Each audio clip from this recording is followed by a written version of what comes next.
Hey there everybody, redxparasite here, and welcome back to Let's Play Metroid Prime 2.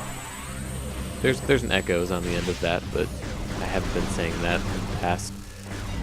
In this episode, we're going to keep exploring more of Dark Ether here, specifically Dark Agon Wastes.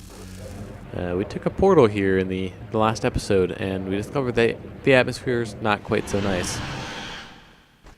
We're going to have our first fight here with proper Ing. Of course, you can get the scan on the warrior Ing. Soldiers of the Ing Horde, shape-shifting wall crawler, dangerous combatant in melee and at range, dislikes bright light. I wonder if it uses Fox. The warrior Ing are challenging foes. They can render themselves into amorphous puddles and move over most terrain, including walls. Warrior Ing can turn their bodies into deadly projectiles sheathed in dark energy. The tips of their legs are razor sharp, making them formidable in melee. Finally, warrior Ing are capable of channeling transdimensional energy and firing it at their enemies. Their only real weakness is bright, pure light, which they hate and fear. So, with these guys, you can shoot them all in their puddle form. It's a bit harder to hit them with some of the stronger hidden weapons, like charge shots and missiles. Otherwise, while they're standing like this, they'll shoot those beams of light at you, which are pretty easy to dodge as long as you strafe. If you get too close, they will try to do a attack like that. It's pretty hard to avoid if you're not at the right range, so it's really not that beneficial to try to bait them into doing it. It's not the easiest way to do it. So, we only face one here. We'll be facing more, of course. They just wanted to, introduce you to them pretty easily. So this isn't really an enemy. It's called a Lightbringer, and they create, safe zones just like the Luminoth crystals do, but they can move around. So light generating forager. Yeah, it's exactly what I just said. Lightbringers were created by Luminoth for use in their war with the Ing. The crystalline creatures generate a field of life-giving energy at all times, and they can be energized like a safe zone crystal. They are immune to most weapon fire. Only a burst of matter, antimatter, can destroy them. So, it's another scan. I don't think there's really anything else here for us to scan. How far away are you? Oh, completely to the other side. Okay, cool. I got some health from those. Basically, in these Dark World sections, you can kind of camp out in these safe zones if you're low on health, but you can help mitigate, the health drop from being in the dark atmosphere by shooting some of the bear Ing pod or the blade pods. Oops. No, stop moving that way. Yeah, I don't think there's anything else for us to do. So what I'm going to do is I'm just going to run across this bridge. Cost me a little bit of health, but they give you lots of these. So, as long as you're not going too slowly, it doesn't really become a problem. We can't do anything with that just yet, because we don't have the spider ball. But just keep on picking up munition here. And coming into this room, we're gonna have another mini boss fight, which I think will, once we just walk into the middle, show up. This guy looks kind of like the normal warrior Ing, but he's not. He can jump really high, and that's his power. So this is Space Jump Guardian. Of course, starting off here, we're gonna scan him. He basically functions like a warrior Ing, except he can jump. He has most of the same attacks. So, powerful metamorph, and he has more health too. With enhanced jump abilities, able to generate energy shockwaves and force fields. This warrior Ing has absorbed the power of the space jump boots and can leap incredible distances and heights, and uses this ability to great effect in battle. The target can generate powerful shockwaves of dark energy and will sheath itself in. I did not read all of that. Potent force field to protect itself. It cannot maintain the shield indefinitely. Concentrate weapon fire on it when the shield is down. So it won't have the shield up most of the time. It only has the shield up when it is jumping. So you can see my missile did not hit it there. He Or, you know, it is harder to hit while it's up there. So it's, you know, obviously the best shot is going to be when it's on the ground. Otherwise, just strafe to avoid these like you do with the warrior ring. And it's not much. There's not much more to this fight other than that. Just try to get your damage in where you can. You will start jumping more once you damage him. I think it's when you get him below like 25% of his health. He starts jumping like all the time. It gets kind of ridiculous. With the shockwave, just try to jump towards it. Don't jump too early like I did there, otherwise you'll get hit. You know, it's a little counterintuitive to jump towards it, but it, you know, spreads outward pretty quickly. So, and this is the part where he starts jumping a lot. This is the part where he kills us. I was about to say, did I no scope him on that missile? I don't think I did. All right, so this should be the last shot here, or not. He apparently had more health left than I thought. There we go. Now the nice thing about this fight is that you're standing in a light crystal safe zone the entire time. You can actually scan him while he's dying. It's a little bit faster to do that if you want to get the scan than doing it before. But, you know, from beating the Space Jump Guardian, we get back the Space Jump boots. I don't know if you're noticing a trend in these Guardians that we're facing and what item we get from them, but Space Jump, nice to have. Will allow us to go more places.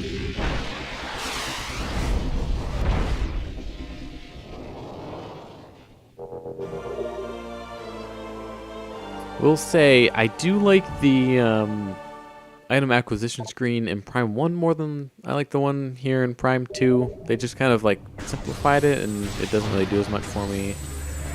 I'm gonna take a quick look around here in the scan visor and I don't see anything else for us to scan right now. So that was basically all that we're going to be doing in I've already got you guys, right? Yeah. So these guys actually function a little different. Okay, I'm losing a lot of health here. They function differently in the dark world than they do in the light world, and that is when you defeat them in Dark Ether, they will actually create a safe zone, and this safe zone does not stick around forever, so don't dilly-dally. But luckily, we're right back here at the portal site where we came in, so the game very intentionally looped us. Back to here, and I don't think we're going to be able to get back to the portal without encountering some resistance. If I recall correctly. Or maybe not. Oh, okay, I guess I'm remembering wrong. So we already got the light portal scan right when we entered Dark Ether, but you can also get it right now. The portal will not stay open forever. I'm just going to get recharge on my health quickly before jumping in. But obviously, once you go back to light ether, you don't have those safe zones recharging your health. But if you remember, you know, back when we first entered the Dark World, we opened up a bomb slot that we couldn't access. Oh, here's the fight. I want to say these guys are going to get possessed after a certain amount of time. Maybe not. I'm kind of glad that they didn't. The Dark Troopers are a pain to deal with until you get a certain weapon that we'll be getting not too long from now, but it will be a little while. But now we can go this way, which we couldn't before. We did see the other side of this gate. Of course, there's a bomb slot here. And of course, now we can get the missile expansion that was inside the gate too, which is good. We still need, you know, some missiles at this point, since we don't have a lot of other firepower at our disposal. More sand bats. We're just gonna wait. You can actually shoot them if you're feeling kind of mean. And if we weren't so, you know, full on basically everything, then they would have ammo and stuff for us. So I'm just going to save here. There's no reason not to. And we'll be on our way. Okay. So we're back in this main kind of hub room here. We can't really scan that from here. Apparently scan this. This is a bridge. Yeah. We can also skip these sand diggers now. Having the space jump is pretty convenient. Now we also can get the scan here of this lore, which we couldn't the first time we walked through this room because we didn't have the translator yet. This is saving ether. Ether's planetary energy supply reached a critical stage. If left unchecked, the energy would expire, bringing an end to the world. Our greatest minds devised a way to preserve and regulate the remaining planetary energy, the energy controllers. And that was the entire logbook entry. But I think that's all we can do. I suppose we can do this. Behind this gate is just the map for the Agon Wastes, so it's not something I typically get because I don't really need it. Yeah, there we go. You can also scan the blue root tree in here as well, though you do have other opportunities to get the scan before this. So, map get. We've downloaded the map for this area. Trying to get through this as quickly as possible. So if we zoom out here, you can see we've only been through about half of the Agon Wastes, maybe a little less than half actually. So our next destination is actually going to be that corridor right there. So let's head back out into the hub area here, and we need to get back up, which we can actually space jump back up pretty easily. See? Told you it'd be making movement a lot easier for us. So, oh, hey, we can actually like space jump across here. I don't know if I've really used this particular pathway very often. All right. So now in this room, since we have the bombs, we didn't have them before. We can take this kinetic orb cannon, which will get us an energy tank. Which, considering we only have one other energy tank at this point, is very welcome. It's going to make some of the upcoming Dark Ether trips quite a bit easier. This room is still the same as it was before, with the Lumites just flying around. So we want to go right here. So we couldn't reach this before, at least not through normal means, because we didn't have the space jump. But there's a lore entry here and something we can scan to go forward. This is the stellar object. By the time we detected the stellar object as it streaked toward our world, it was too late to stop it. We fired numerous weapons at it in a vain attempt to alter its trajectory. Nothing worked. Our efforts placed a great strain on the energy controllers and weakened ether. All we could do as the object drew closer was take shelter and wait. We gathered stores of food and water, reinforced the shielding on our dwellings, and spent the last hours in peace. So, we're hearing more about the meteorite that struck the planet. And was that the last Golden Age scan? We can check. Oh, we're already on logbook. So lore, Luminoth lore, it's gonna be under history and Golden Age. Yep. Okay, so that was the last Golden Age scan. Kind of makes sense, you know, given where the story was leaving off. So now we can go forward. That was weird. My shot just kind of got eaten up. There's some space pirates here that are kind of standing. They do not know that we are here. But you can see a radioactive material. It's Phazon. If you shoot the Phazon canisters, it will just blow them up. So that's an easy way to avoid some fighting here. And we have already scanned those crates. So we'll open up this missile door, and we have a fight coming up here. It's a pretty long and involved fight, actually.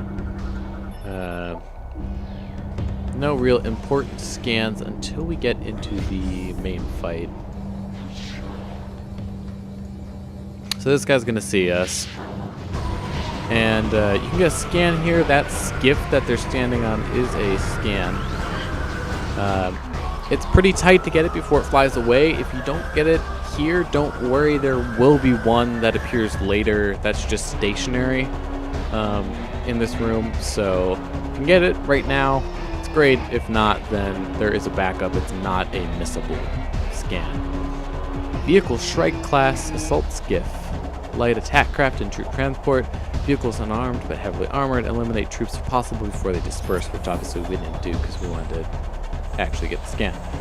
Plans for the Shrike were recently stolen from a GF lab by the Space Pirates. Production began immediately, and the fast-moving skiff is now part of most pirate operations.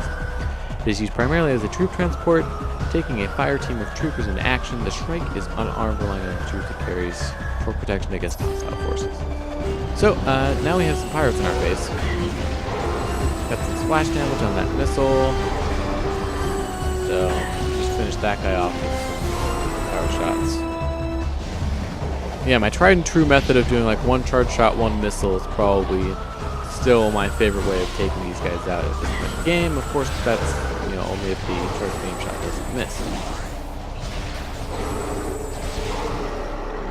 Once you kill most of the pirates on the ground here, you will have a new kind of enemy.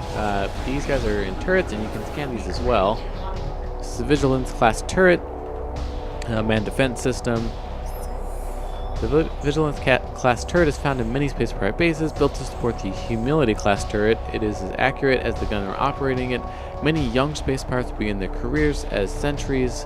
A tour as a Vigilance gunner is considered a mark of distinction. So, these guys will be launching things at you. They're pretty easy to dodge, and they're also not moving targets. So, they're pretty easy to take down. It's just 3 charge shots or missiles. And that's all there is to this fight. So, you know, a little over half a dozen pirates, and we didn't get too badly injured. There is more to do in this room, but we can't do anything right now. So we'll just keep moving forward.